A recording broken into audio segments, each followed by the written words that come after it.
Une petite introduction avant ce podcast pour vous dire que vous avez droit à un pack avec des formations que je vais supprimer de la vente définitivement. Le lien est en description. Ce pack est valable que pour 24 heures pour ce mois d'août parce que vous avez plus de temps peut-être pour vous former, pour suivre des formations. Ça sera plus disponible après et je vous explique le pourquoi du comment de ce podcast. Donc c'est juste l'introduction pour que vous n'oubliez pas d'aller jeter un coup d'œil en description sur ce pack pour pouvoir en profiter avant qu'il soit définitivement supprimé de la vente. Mais suivez attentivement le podcast pour comprendre le pourquoi du comment.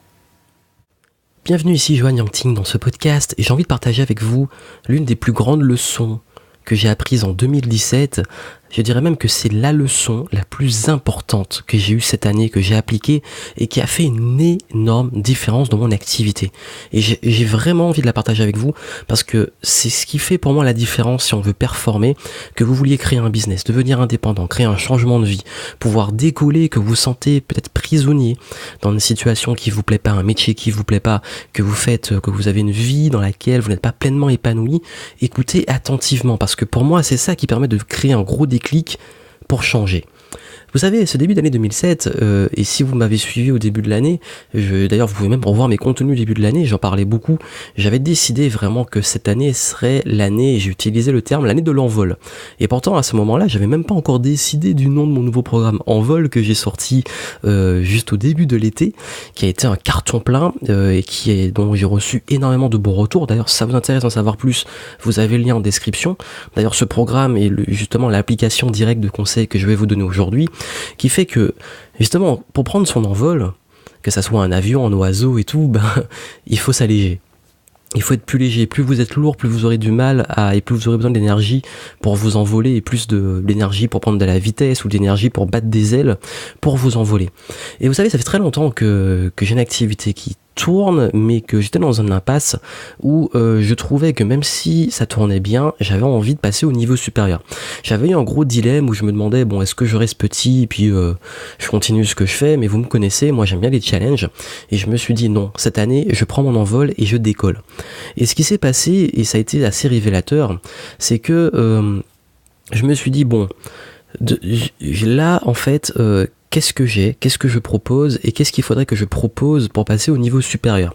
Parce que quand on veut faire passer une activité au niveau supérieur, il faut appliquer la fameuse loi de Pareto, la loi du focus, focaliser sur les 20% d'efforts qui ramènent 80% de résultats.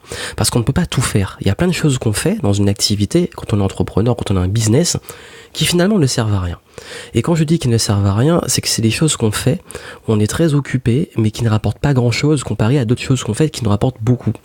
Et j'ai pris ce recul, je me suis posé à une table avec une feuille, j'ai fait un gros bilan, qu'est-ce que je vends, quels sont les résultats, j'ai regardé mes stats, les produits qui se vendent le mieux, les produits qui se vendent le moins bien, les efforts, mes process, qu'est-ce que je fais tous les jours, et je me suis dit, bon, là, si je veux vraiment décoller, il va falloir que, je décide enfin d'un positionnement hyper spécifique, et de 2, que je focalise en termes de contenu et de marketing sur des sujets très spécifiques. Et là, j'ai regardé mes vidéos qui marchaient le mieux, j'ai regardé mes produits qui se vendaient le plus, j'ai regardé tout ce qui j'avais le plus plaisir à partager aussi, parce qu'il faut prendre en plus ce qui fonctionne, c'est parce que parfois il y a des choses qui fonctionnent mais qu'on n'aime pas faire, et il y a des choses qui fonctionnent qu'on aime faire, donc c'est le croisement parfait ça. Et j'ai regardé tout ça, et j'ai réalisé que là où j'avais vraiment un positionnement qui était en plus assez unique mais très très bon, c'était clairement concernant le fait d'être efficace et de hacker son cerveau pour être performant. Quand je dis hacker son cerveau, c'est savoir exploiter au maximum pour apprendre plus vite, pour travailler plus vite, pour se concentrer plus vite, tout ce qui est dans le fait d'utiliser son cerveau pour avoir des résultats. Parce que les conseils qui finalement plaisaient le plus, c'est mes conseils sur comment apprendre mieux, apprendre plus vite, c'est les conseils sur l'efficacité, la gestion du temps, parce que mes programmes sur ce sujet-là sont ceux qui se vendent le plus, la procrastination, la motivation, le fait de se débloquer pour passer à l'action, surtout que j'ai une approche qui est beaucoup, pour avoir rencontré pas mal de clients ces dernières semaines, me disent que cette approche-là, ils la rencontrent pas partout, parce que j'ai une approche assez particulière, sans avoir forcément inventé quelque chose.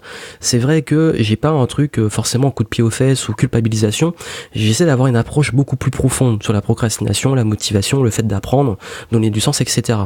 Et vu tous les résultats que j'ai eu, le fait que ce soit les produits qui se vendent le plus, tout ça, à un moment il faut arrêter de tourner autour du pot. Et il y a un de mes mentors qui m'a dit en business, tu vois ce qui fonctionne, il y a un moment tu fais un truc, t'as 100 vues, tu fais un truc, t'as 300 000 vues, ben, y a pas photo. Et quand tu vois que t'as plusieurs produits, tu regardes ceux qui se vendent le plus, ceux qui se vendent le moins, bah, focalise sur ce qui se vend le plus. Arrête de perdre ton temps et tes ressources pour essayer de vendre ce qui se vend pas. Ou ce qui se vend peu.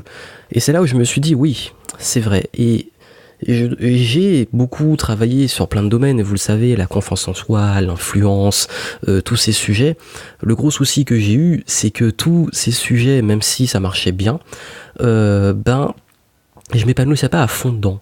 Surtout l'influence, par exemple, qui est un sujet que j'adore, mais qui devient complètement saturé. Maintenant, il y en a beaucoup qui sont peut-être meilleurs que moi pour expliquer ça, et qui font de super contenu, et qui ont une approche qui est peut-être plus grand public, parce que moi j'ai une approche un peu beaucoup plus on va dire avancée, et je m'épanouis plus dans la partie avancée de l'influence que la partie qui pourrait intéresser un maximum de personnes quand on fait du contenu.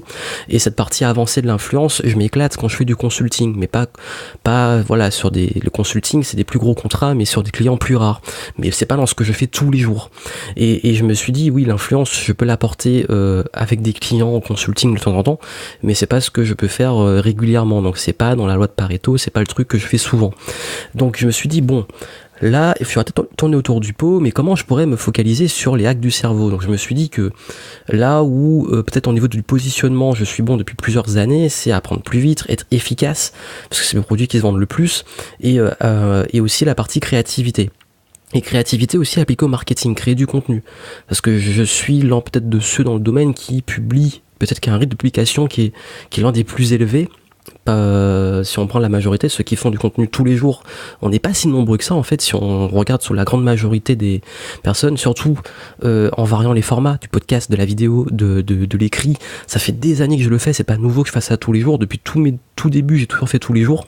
Ça va faire peut-être 5 ans que je fais du contenu tous les jours, et quand les gens voient ça, ils disent mais c'est pas possible pour moi, alors qu'au final, quand je travaille avec des clients, ils y arrivent parce que c'est juste une sorte de déclic. Et ça vient aussi du mindset et du cerveau.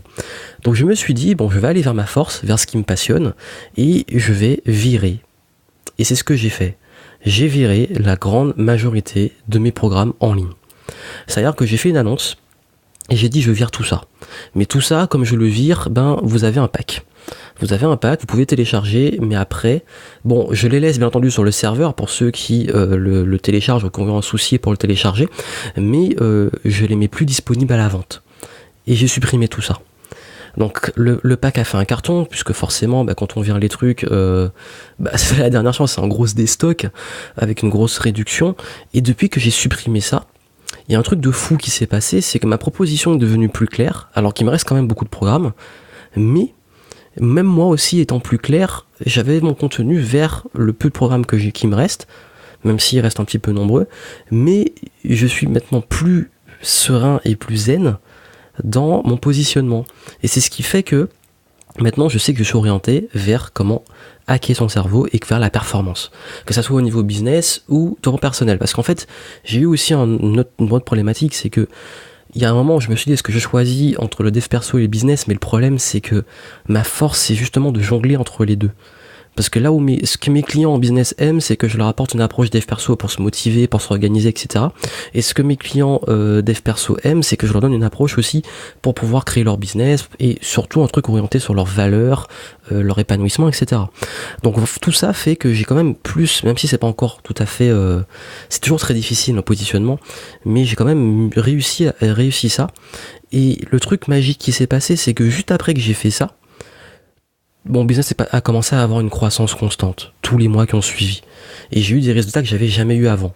Et ça est devenu de déclic d'avoir tout supprimé. C'est un truc de fou. Et d'ailleurs justement, j'en profite pour vous dire que si vous voulez profiter de ce fameux pack, de ces formations que j'ai supprimées, j'ai décidé pour la deuxième fois, exceptionnellement, parce qu'en fait voilà, je sais qu'il y en a qui n'ont pas pu en profiter, il y en a qui me découvrent aussi, et que le mois d'août et l'été, c'est peut-être le seul moment où on a peut-être du temps pour se former. Et c'est le mois où j'ai pas forcément le temps de proposer d'autres choses et que je me suis dit, si vous voulez ce pack-là, vous pouvez le prendre maintenant. Donc j'ai décidé, je sais que j'avais dit que je le refais pas, mais bon, un mois après, je me dis, c'est juste une porte ouverte que je refermerai définitivement, juste pour le mois d'août, parce qu'il y a que l'été que je peux le faire. Je me suis dit, je vous laisse le pack, mais cette fois-ci, c'est 24 heures chrono. 24 heures et après oui là il y a plus accès. Bien entendu, si vous avez payé et que vous pouvez pas télécharger tout de suite, vous pourrez le prendre après. Une fois que c'est payé, vous avez accès à vie au téléchargement des programmes. En revanche, vous n'aurez pas la possibilité d'accéder à ces programmes. Ils seront plus disponibles à la vente. Donc ça c'est en description si vous voulez en profiter. J'ai décidé pour 24 heures pour ce mois d'août de vous le proposer. Mais ça c'est que pour maintenant. Et donc pour revenir à ce que je disais, c'était l'instant promo. C'est un truc de fou en fait, c'est que souvent quand on veut exploser, avoir plus de résultats, la grosse erreur qu'on fait très souvent, c'est de vouloir remplir, faire plus de trucs. Et surtout en business, on est très tenté, on se dit ça marche pas. Donc si je vends pas assez, il faut que je crée plus de produits pour en vendre plus. C'est-à-dire que si je vends 10 produits d'un côté, 10 de l'autre, cumulé, ça va en faire peut-être 100. Alors que c'est une grosse erreur, et j'ai fait cette erreur. C'est-à-dire que le système c'est un système qui marche très bien, de toujours proposer des nouveautés, de toujours proposer une gamme large et de sur le volume global s'en sortir. Le gros problème avec ça, c'est qu'au bout d'un moment on s'essouffle. Ça marche pendant un temps, mais à un moment il vaut mieux trouver ce qu'on appelle, c'est un truc en des théories du marketing, ce qu'on appelle le produit star. Le produit star, c'est le produit qui se vend le plus. Par exemple, si on prend Apple, avant c'était l'iPod, maintenant le produit qui se vend le plus c'est l'iPhone. C'est leur produit star. Limite ils pourraient arrêter de mettre moins de marketing sur leur autre produit et vendre que l'iPhone, ils pourraient s'en sortir. Parce que c'est leur produit star. Et à côté ils ont d'autres produits. Il y a aussi des produits, par exemple ce qu'on appelle le point mort, les produits qui se vendent plus ou qui se vendent très peu. Je pense que chez Apple justement c'est l'iPod, puisque maintenant, n'importe quel smartphone propose des fonctions d'iPod, donc ils en vendent toujours, mais c'est au point mort, ça se vend très peu. Je sais même pas s'ils en vendent toujours, peut-être, je sais même plus quel modèle ils vendent. Et c'est ça en fait, n'importe quelle marque a toujours des produits stars, produits vache à lait qui se vendent plus ou moins bien, et puis le point mort, alors il y a des lancements de produits, des nouveaux produits qui arrivent. Et ça en fait, si vous voulez, la leçon qu'il y a derrière, c'est que quand vous voulez, par exemple, vous développer, quand vous voulez passer au niveau supérieur, surtout que ça soit même en sport, même en business, dans tous les domaines, au lieu de chercher à faire plein de choses pour compenser et pour faire un gros truc, et essayer à avoir, par exemple, vous vous dites, je veux absolument une médaille, et du coup, vous faites 10 000 compétitions dans 10 000 activités différentes. Le problème, c'est que vous serez forcément moyen dans tout, et vous serez pas bon. Dans ce cas, plutôt que de chercher ça, focalisez sur une discipline, allez-y à fond et gagnez la médaille d'or dessus. Et en business, c'est pareil. Cherchez votre plus grande force. Cherchez là où vous êtes le meilleur, focalisez dessus et allez-y à fond. Et allez-y à 200%. Et c'est là que vous allez trouver ce qu'on appelle, et ce que j'appelle très souvent la zone d'excellence. Et la zone d'excellence, c'est l'endroit où vous allez pouvoir justement exceller, vous allez pouvoir avoir des résultats exceptionnel. Et vous savez comment ça c'est beaucoup lié à un concept que j'ai remarqué beaucoup, c'est qu'on a tendance à vouloir remplir le vide. Et c'est une grosse erreur. On veut remplir le vide. Ça veut dire quoi ? Ça veut dire que l'une des erreurs qu'on peut faire, c'est que souvent dans le business, j'explique déjà le concept de remplir du vide, c'est que si vous prenez une grande valise, vous allez vouloir la remplir. Et je suis sûr que si vous avez une très grande valise, vous partez en voyage, vous aurez tendance à remplir la grande valise. Si vous prenez une plus petite, vous allez la remplir. Vous prenez un sac à dos, vous allez vouloir le remplir. Pareil, plus vous gagnez d'argent, plus vous avez envie de dépenser. Plus vous avez du temps, plus vous avez envie d'utiliser ce temps-là. Alors que, au contraire, plus la valise est petite, moins vous aurez envie vous allez la remplir aussi, mais vous allez la remplir en moins de choses. Et c'est ça l'idée, c'est que quand vous faites 10 000 choses, vous remplissez, vous essayez de remplir avec 10 000 trucs. Votre temps, vos ressources que vous attribuez à ça, vous le remplissez avec 10 000 trucs. Pourquoi ne pas, au lieu de remplir justement ces objectifs que vous voulez atteindre, le remplir juste avec une chose et que cette chose soit grande, que cette chose soit exceptionnelle, que ce soit de l'excellence. Et c'est en fait pareil, quand je dis très souvent, Si tu veux voyager léger, prends une petite valise. Si tu veux économiser, automatise des virements pour garder juste un peu d'argent sur ton compte. Si tu veux aller plus vite, utilise des deadlines plus courtes, etc. Et pareil, si tu veux exploser dans ton business, si tu veux aller plus loin, il va falloir focus. Il va falloir focaliser et concentrer l'énergie juste sur ta zone d'excellence plutôt que d'élargir le truc sur plein de compétences qui t'aident moyen un peu partout.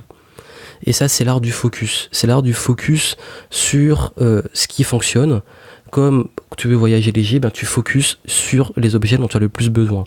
Tu veux économiser, tu focuses sur les dépenses dont tu as le plus besoin. Tu veux aller plus vite, tu focuses sur les tâches les plus importantes. C'est des priorités.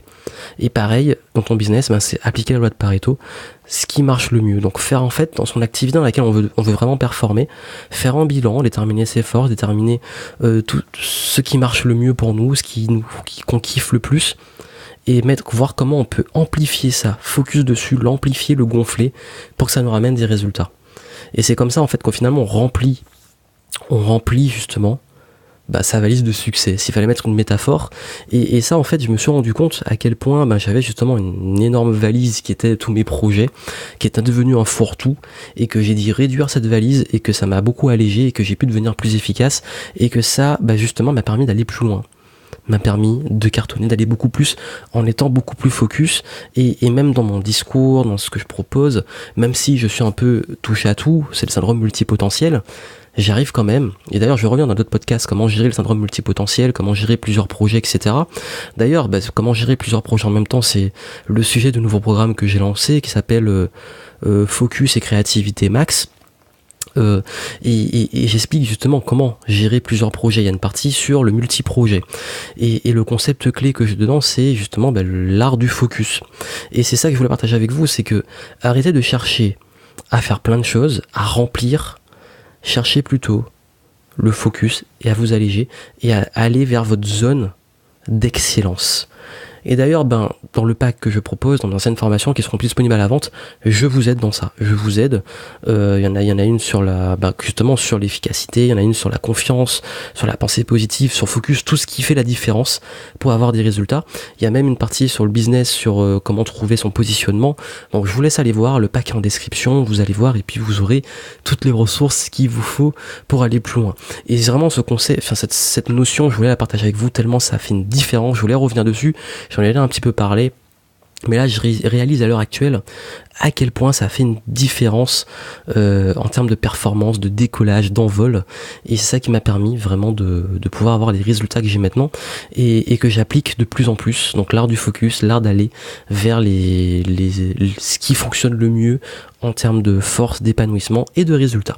Donc je vous souhaite beaucoup de succès, profitez du pack durant les prochaines 24 heures, et moi je vous dis à très bientôt.